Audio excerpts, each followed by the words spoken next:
नमस्कार, स्वागत है आपका न्यूज टाइम्स के इस बुलेटिन पे। मैं हूं रूही और आइए सबसे पहले नजर डालते हैं आज के मुख्य समाचारों पर। सांची में आर्म्स के साथ 4 अपराधी गिरफ्तार। विभिन्न मांगों को लेकर सीपीएम ने दिया धरना। और विश्व तंबाकू निषेध दिवस पर टीएमएच के चिकित्सकों ने किया विचार मंथन। अब खबरें विस्तार से। सांची पुलिस ने आज ओल्ड बाराद्वारी के एक L4 क्वार्टर में छापामारी कर 4 अपराध कर्मियों को गिरफ्तार किया। उनके पास से एक पिस्तौल, एक कट्टा और 6 जिंदा कारतूस बरामद किए गए हैं।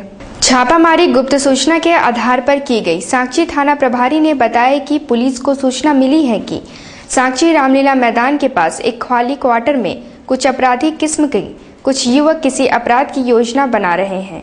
इसी सूचना के आधार पर पुलिस ने वहां छापा मारा, जिसमें 4 अपराधी पकड़ में आए।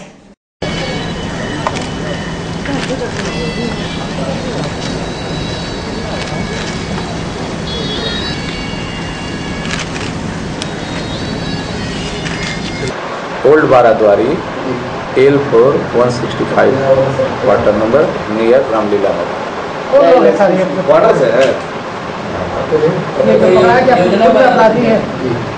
एक पवन यादव 3-4 केसों में पहले से आरोपित है और संजय तिवारी की शिकायत पूर्व में मिल रही थी, कभी आरोपित नहीं है। शेष लोग का भी कोई अपराधी है।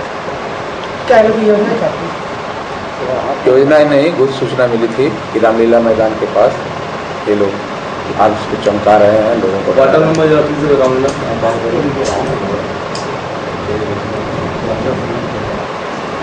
रामलीला मैदान पर, रामलीला के मैदान के पास ये लोग आर्म्स लेके घूम रहे हैं। कितने लोग हैं सर? टोटल 4 लोग हैं। आर्म्स 2, एक पिस्टल, एक कट्टा, 6 कारतूस। आर्म्स संजय तिवारी और धीरज कुमार के पास। और पवन यादव, धीरज कुमार, संजय तिवारी और बिंदु। सीपीएम ने केंद्र सरकार की जन विरोधी नीतियों के खिलाफ आज सांची गोलचक्कर पर धरना दिया। इस दौरान डीसी को 10 सूत्री एक मांग पत्र सौंपा गया। जेके मजुमदार ने मांगों के बारे में जानकारी देते हुए कहा कि जनता से जुड़ी समस्याओं को लेकर सीपीएम राष्ट्रीय स्तर पर 1 माह तक कार्यक्रमों का आयोजन करती रही है। आज उनके आंदोलन का अंतिम दिन है। सरकार की जन विरोधी नीतियों के कारण आज देश का आम आदमी परेशान है। जनहित में सरकार को चलाई जाने वाली योजनाओं के प्रति सख्ती बरतनी चाहिए ताकि आम जनता तक उसका लाभ पहुंच सके। केंद्र सरकार होश में आओ, केंद्र सरकार होश में आओ।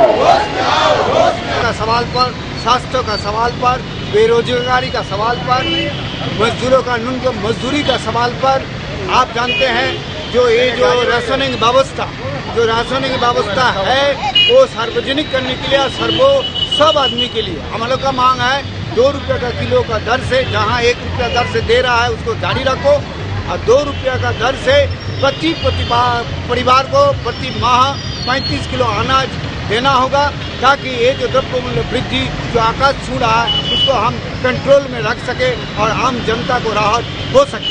इसके लिए वैकल्पिक खाली नारा देने से नहीं होगा, उनको वैकल्पिक एक ताकत के रूप में हिंदुस्तान में 80% जनता को एकजुट करने के लिए हम लोग इस कार्यक्रम चला रहे हैं। टाटा मुख्य अस्पताल में आज विश्व तंबाकू निषेध दिवस पर एक कार्यक्रम का आयोजन किया गया, जिसमें चिकित्सकों ने तंबाकू के सेवन से होने वाली गंभीर बीमारियों पर चर्चा की। इस दौरान करीब 3 दर्जन लोगों की चिकित्सकीय जांच की गई। एक चिकित्सक ने कहा कि तंबाकू, पान मसाला, गुटखा और सिगरेट के सेवन से कैंसर जैसी जानलेवा बीमारी होती है।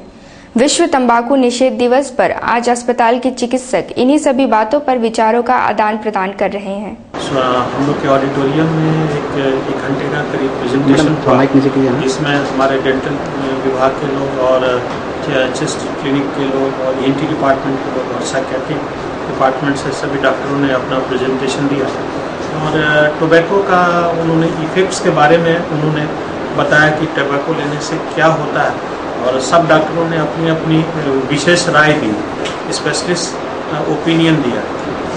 जहाँ तक हमारे दंत चिकित्सा विभाग का सवाल है, हमारे डॉक्टर डॉक्टर अजय मोहन सिंह ने वहाँ पर प्रेजेंटेशन में बताया कि ये पान गुटखा खैनी खाने से मुंह के कैंसर होते हैं और ये अलग अलग रूपों में मिलते हैं। कभी सफ़ेद दाग के रूप में लिपोप्लेकिया बोलते हैं, कभी वो लाइकन प्लानस के रूप में, कलर्ड पैचेस के रूप में, कभी सबम्यूकस फाइब्रोसिस के रूप में, जिसमें अंदर की जो स्किन लेयर जो होती है वो हार्ड हो जाती है और पेशेंट का मुंह का खुलना बंद हो जाता है। बाद में उसमें घाव बनते हैं और वो कैंसर में कन्वर्ट हो जाता है।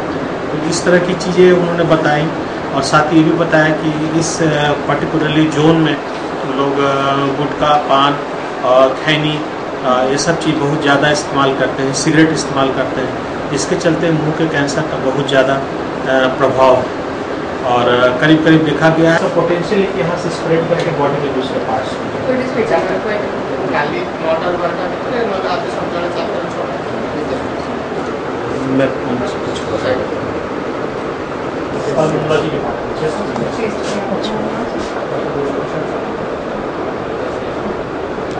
इसको इससे क्या परेशानी होता है सर? ये वाइट पैच टोबैको खाते हैं आप?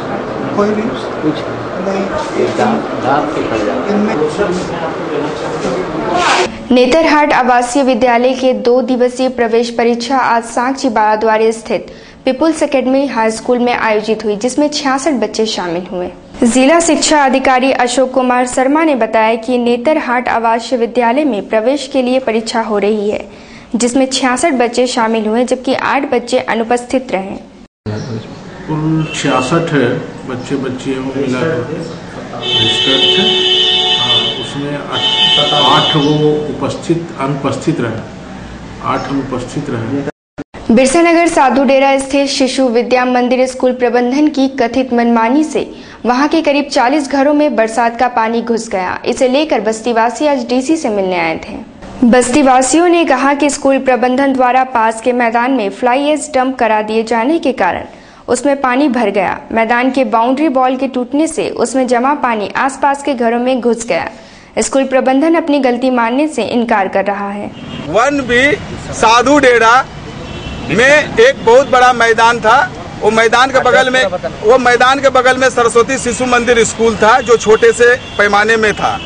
आज स्कूल बहुत बृहद रूप से आ गया है, लेकिन उसमें क्या किया है कि मैदान को और ऊंचा करने के लिए करीब 500 से ऊपर डंपर फ्लाई एश गिराया गया, विद्यालय गिराया और विद्यालय फ्लाई एश गिरा के और उसके बाद जब उसको मना करने जाते हैं तो कुछ असामाजिक तत्वों को घेर घार के रखता है और डरा धमका के निकल जाता है। आज का ही बात दीजिए, बाउंड्री 7.5 फीट का वो अतिक्रमण के रूप में दिए जा रहा है और उस बाउंड्री के ऊपर जब बाउंड्री टूट के गिरा तो 7 फीट पानी टूटा है, 7 फीट पानी जमा था उसके अंदर में और 40 घर के अंदर में पानी फ्लाई एश पूरा घुस गया। जब विद्यालय को बोलने गया तो बोलता हम ठेका लिए हैं, पैसा ये लोग लाखों रुपया फ्लाई एश गिराने में कमाया है, समझे, और बोलने से 2-4 असामाजिक तत्व को लाके हम लोग को डराता धमकाता है। एमजीएम अस्पताल के पास 2 बाइकों के बीच हुई टक्कर के बाद अस्पताल के कर्मचारियों ने देवनगर निवासी गोलू मछुआ की पिटाई कर दी। उसे इलाज के लिए एमजीएम अस्पताल में भर्ती कराया गया है। गोलू का दोष सिर्फ इतना था कि उसकी बाइक अस्पताल कर्मी सोना राम की बाइक से टकरा गई थी। इस घटना के बाद देवनगर के दर्जनों लोग अस्पताल पहुंचे। पुलिस कर्मियों के हस्तक्षेप से मामला शांत हुआ। एमजीएम का सामने में सब लोग तो बोल रहे कि आपका गाड़ी बहुत स्पीड था इसलिए एक्सीडेंट हुआ। स्पीड नहीं था, हम लोग गाड़ी दौड़ का तो भाग गया, पूछ रहे हैं। हाँ, तो दोनों बच्चा था। ट्रैफिक पुलिस ने आज एक बार फिर साक्षी गोलचक्कर के पास हेलमेट जांच अभियान चलाया। एक ट्रैफिक पुलिस पदाधिकारी ने कहा कि ट्रैफिक रूल्स का पालन करने एवं हेलमेट पहनने के प्रति लोगों को जागरूक करने के लिए यह अभियान चलाया जा रहा है।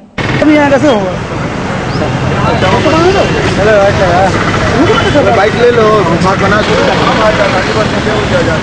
हम लोग भी चला रहे हैं सब जगह। शहर में प्रमुख जगहों पर होर्डिंग्स भी लगा हुआ है कि आप गाड़ी चलाते वक्त हेलमेट का इस्तेमाल करें और इसीलिए हम लोग नियमित रूप से इसका हेलमेट चेकिंग करते हैं, स्पॉट फाइन भी करते हैं। कादिर खान नामक कथित असामाजिक तत्व की हरकतों से परेशान सांची पुराना बस स्टैंड के दुकानदारों ने आज एसएसपी को ज्ञापन सौंपकर कादिर की हरकतों पर अंकुश लगाने की मांग की है। नसीम अंसारी ने कादिर खान की हरकतों का जिक्र करते हुए कहा कि वह शराब के नशे में दुकानदारों के साथ गाली गलौज करता है तथा विरोध करने पर लोगों को गोली मारने की धमकी देता है। करना होगा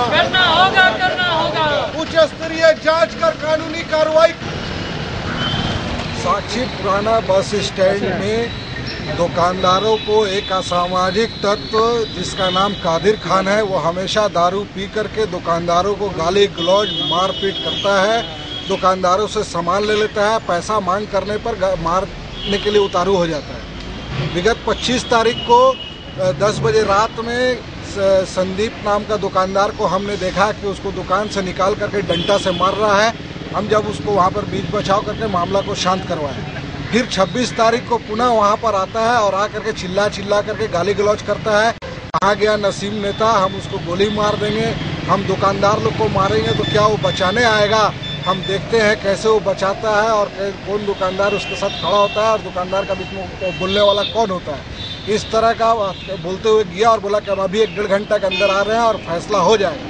हम लोगों ने तुरंत साक्षी थाना को लिखित शिकायत किया और लिखित शिकायत करने के बाद साक्षी थाना ने उसको 28 तारीख को गिरफ्तार किया। गिरफ्तार करने के बाद पुनः तुरंत उसको छोड़ दिया गया। पिछले दिनों केबुल टाउन में मनीष नामक युवक की हुई हत्या मामले में परिजनों ने आज एसएसपी से मुलाकात कर हत्यारों की गिरफ्तारी की मांग की। मृतक के पिता भानु प्रकाश ने कहा कि उनकी पुत्र की हत्या के करीब 10 दिन बीत गए, लेकिन गोलमुरी पुलिस अब तक हत्यारों का सुराग लगाने में नाकाम रही। बेटा का हत्या कर 19 तारीख को उसका हत्या हो गया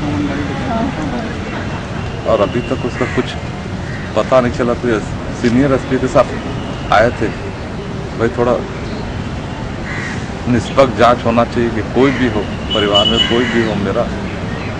तो 10-12 दिन हो गया, अभी तक कोई पता ही नहीं चल रहा है। आए थे उनके पास में कि देखिए कुछ पता लगा के जल्द से जल्द जो किया है उसको कानून का जद में लाओ और हमको भी कम से कम कारण पता चले कि क्या कारण से मेरा किया है।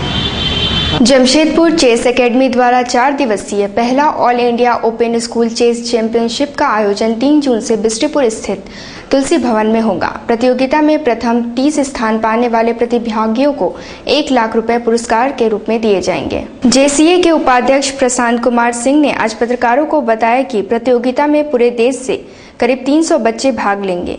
प्रतिभागियों को 2 ग्रुपों में बांटकर प्रतियोगिता संपन्न की जाएगी। टूर्नामेंट का उद्घाटन सांसद डॉक्टर अजय कुमार करेंगे। ये टूर्नामेंट झारखंड में पहली बार आयोजन हो रहा है और इनफैक्ट ये हिंदुस्तान का पहला टूर्नामेंट होगा इस तरह का जो हम जमशेदपुर में आयोजित कर रहे हैं। हम अपने बारे ये बता दें कि जमशेदपुर चेस अकेडमी इसके पहले 2 अच्छे टूर्नामेंट कर चुके हैं जो अंडर 7 नेशनल और अंडर 11 नेशनल थे। इस टूर्नामेंट से जो बच्चे चैंपियन हुए थे वो नेशनल वर्ल्ड खेलने गए थे और जो सेकेंड हुए थे एशियन खेले थे। ये जो टूर्नामेंट कर रहे हैं हम लोग तुलसी भवन में